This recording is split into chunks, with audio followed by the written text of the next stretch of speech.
सभी को वंदे मातरम, जय श्री राम। आपका हमारे चैनल में एक बार फिर से स्वागत है। तो आज हम एक्सरसाइज का क्वेश्चन नंबर 1.15 की बात करेंगे। तो आप सबके लिए एक बार क्वेश्चन रीड कर लेते हैं।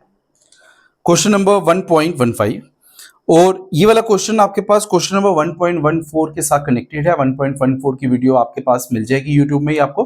तो हम क्वेश्चन नंबर 1.15 स्टार्ट करते हैं। What is the net flux of a uniform electric field of exercise 1.14 through a cube of side 20 centimetre oriented so that its face are parallel to the coordinate planes। ठीक है, तो इस question में जो diagram है वो important है। तो एक बार पहले हम डायग्राम बना लेते हैं। क्वेश्चन नंबर 1.15 आपके पास यूनिफॉर्म इलेक्ट्रिक फील्ड दी है एक्स एक्सिस में। एक्स एक्सिस में क्यों ली है? क्योंकि क्वेश्चन नंबर 1.14 के साथ ये चीज लिंक्ड है। ठीक है, एक बार डायग्राम बना लेते हैं। वो कहता है इस इलेक्ट्रिक फील्ड में आपने क्यूब रख दिया। क्यूब की 6 साइड्स रहेगी।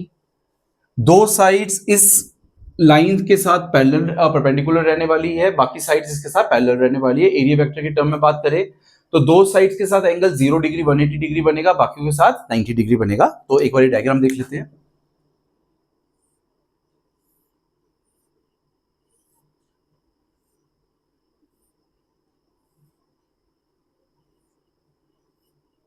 आई होप कि डायग्राम समझ आ रहा हो। ये क्यूब है क्योंकि 3D फॉर्मेट में डायग्राम है। तो ये हमारे पास क्यूब है। इलेक्ट्रिक फील्ड जिस फेज से इस क्यूब के अंदर एंटर हो रही है उसको मैं ब्लू से हाईलाइट कर रहा हूं, आपको ऑब्जर्व हो जाएगा अच्छे से। और जिस फेज से बाहर निकल रही है उसको भी मैं ब्लू से ऑब्जर्व कर रहा हूं। प्लस बाकी जो फेसेस है उसमें इलेक्ट्रिक फील्ड एंटर नहीं हो रही। ठीक है, अब वो बोलता है कि आपको फ्लक्स निकालना है। यहां पे फ्लक्स कितना होना चाहिए? साइड आपको 20 सेंटीमीटर दी हुई है। ठीक है, अगर हम फ्लक्स की डेफिनेशन में आए तो फ्लक्स की डेफिनेशन क्या कहती है? Number of field lines passing per unit area. ठीक है, एरिया की बात करें तो इसके लिए तो फ्लक्स निकल जाता है। बट हमारे पास एक एनक्लोज्ड वॉल्यूम है क्यूब की फॉर्मेट में, इसमें नेट फ्लक्स क्या होगा? ठीक है, फ्लक्स निकालने के 2 मेथड है।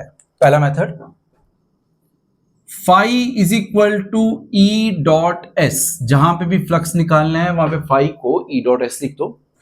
सेकेंड मेथड क्या कहता है कि flux is equal to Q by epsilon naught. कि फ्लक्स कितना है? Q by epsilon naught. Second method ये कहता है। ठीक है, अब समझिएगा इसमें। सेकेंड मेथड जो कहता है इसको गॉस लॉ बोला जाता है। गॉस लॉ की एक स्टेटमेंट कहती है कि अगर किसी भी एनक्लोज बॉडी के अंदर चार्ज 0 है तो फ्लक्स भी कितना होगा? 0। तो जो हमें गिवन सिचुएशन दी हुई है ये इट इज एनक्लोज बॉडी। और क्या इस एनक्लोज बॉडी के अंदर कोई चार्ज है? कोई भी चार्ज नहीं है। तो अकॉर्डिंग टू गॉस लॉ इसके कारण फ्लक्स कितना होना चाहिए? Phi equal to 0। और कंक्लूजन में वो कह सकता है कि incoming field lines is equal to outgoing field lines. मतलब जितनी फील्ड लाइंस इस एरिया के अंदर जा रही है उतनी फील्ड लाइंस दूसरे एरिया से बाहर आ रही है। तो गॉस लॉ के अकॉर्डिंग इसका आंसर हमारे पास फाई इज इक्वल टू 0 आता है। हाँ, अगर मैथमेटिकली आपने इसको सॉल्व करना है तो यहां पे समझेंगे दूसरे मेथड से। ये हमने दूसरा मेथड कर चुके हैं यहां पे। तो पहले मेथड से यहां पे समझते हैं वापिस। फाई आपके पास सिस्टम में कितना होगा? ये होगा phi 1 plus phi 2 plus phi 3 plus phi 4 plus phi 5 plus phi 6। 6 क्यों? क्योंकि क्यूब के 6 फेसिस है और 6 के 6 फेसिस के साथ आपको फ्लक्स निकालने की जरूरत है। बिल्कुल। अब एरिया वेक्टर का कंसेप्ट देखते हैं। इसका एरिया वेक्टर बाहर की ओर जा रहा है, एंगल बनेगा 0 डिग्री। इसका एरिया वेक्टर यहां से बाहर जा रहा है, एंगल बनेगा 180 डिग्री। इसका एरिया वेक्टर नीचे जाएगा, एंगल बनेगा 90 डिग्री। इसका एरिया वेक्टर ऊपर जाएगा, एंगल बनेगा 90 डिग्री। ये जो आपके पास फ्रंट फेसिस है इनके साथ भी एंगल 90 डिग्री बन रहा है। डायग्रामेटिकली हम इसको शो नहीं कर सकते। ठीक है, इसका मतलब फाई 1 में एंगल कितना बन रहा है?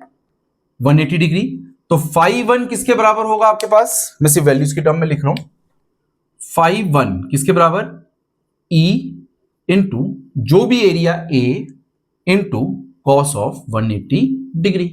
तो फाई 1 की वैल्यू आ जाएगी माइनस ई ए। ठीक है, फाई 2 की क्या वैल्यू आने वाली है? Phi 2 equal to 0। क्यों? क्योंकि एंगल कितना फाई 1, हाँ फाई 2 इक्वल टू 0 नहीं, फाई 2 के साथ आपके पास 0 डिग्री आ रहा है। E into A into cos of 0 degree, result कितना आ जाएगा? ई ए। ये आपके पास पहला फेस है, ये आपके पास दूसरा फेस है, ये थर्ड फेस ले लो, ये फोर्थ ले लो, और फ्रंट पे फेस और बैक साइड में जो फेस है उसको फिफ्थ और सिक्स कंसीडर कर लेते हैं, ठीक है।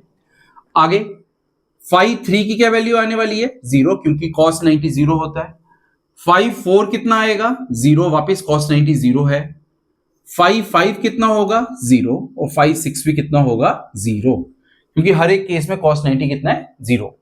तो आपके पास नेट फ्लक्स कितना हो गया, 5 1 5 2 5 3 5 4 5 5 5 6, सबकी वैल्यू पुट कर लो। 5 1 की कितनी है, माइनस ई ए, 5 2 की कितनी है, प्लस ई ए, प्लस जीरो, आगे सारी वैल्यू जीरो है, तो फ्लक्स भी कितना आया, जीरो, ठीक है। कंक्लूजन, अगर किसी एक्सटर्नल यूनिफॉर्म एक्सटर्नल फिर नॉन यूनिफॉर्म होगी तब ऐसी कंडीशन नहीं है, टेक्स्ट बुक में एग्जांपल में ऐसा क्वेश्चन भी है। अगर किसी यूनिफॉर्म इलेक्ट्रिक फील्ड में किसी एनक्लोज सरफेस को या फिर किसी एनक्लोज एरिया को रख दिया जाए तो उसमें फ्लक्स कितना होगा, जीरो। क्यों, अकॉर्डिंग टू गॉस लॉ, अगर किसी भी एनक्लोज बॉडी के अंदर चार्ज नहीं है तो फ्लक्स नहीं होगा। और दूसरा केस क्या बन जाता है, अगर हम हर एक सरफेस के लिए अलग से फ्लक्स निकाले तो उसका नेट रिजल्ट भी कितना आ रहा है, जीरो। तो ये क्वेश्चन नंबर आपके पास 1.15 था। आपके पास थ्योरेटिकल टाइप में क्वेश्चन है, यूजुअली इसको गॉस लॉ का कंसेप्ट यूज करके कंप्लीट किया जाता है, अदरवाइज आपने मैथमेटिकल करना हो तो आप इसको इस तरीके से जरूर कर सकते हैं। तो नेक्स्ट क्वेश्चन हमारे पास 1.16 रहेगा। हम नेक्स्ट वीडियो में आपसे मिलेंगे, तब तक के लिए वंदे मातरम।